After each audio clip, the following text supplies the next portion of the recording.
کہ نسل بڑھانے کی موٹیویشن یہ بھی مذہب کے پاس ہے.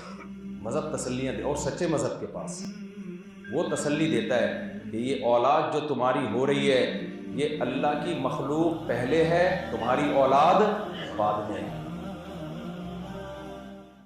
جس نے 3 بیٹیوں کی کفالت کی، ہمارے نبی نے فرمایا میں اس کے لیے جنت کی ضمانت. تو جس نے 6 کی اس کے لیے ڈبل ضمانت.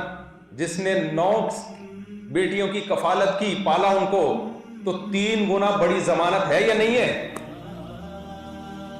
ہمارے ایک جاننے والے ان کی 9 بیٹیاں ہیں. اچھا، لوگ ان کی بڑی شکایت کرتے ہیں بھئی یہ ایسا ہے، بھئی یہ ویسا ہے. میں کہتا ہے یار مجھے تو لگ رہا ہے بخشا جائے گا فری پھوکٹ میں، جیسا بھی ہو. کیا خیال ہے؟ تو میں نے کہا تو پکڑا جائے گا، یہ کیا ہوگا؟ یہ نکل لے گا وہاں، کیونکہ اس کی پرچی بڑی اسٹرانگ ہے. اس کی جو بخشش کی پرچی لے کے آئے گا نا، یہ وہ پرچی کیا ہے؟ بڑی پاورفل پرچی ہے اس کے پاس. تو میں نے کہا بھائی اس کی غیبت نہ کی، اگر میرے سامنے یہ جتنا بھی برا ہو، مجھے میری چھٹی حص کہہ رہی ہے کہ یہ کیا ہے، بخشا جائے گا.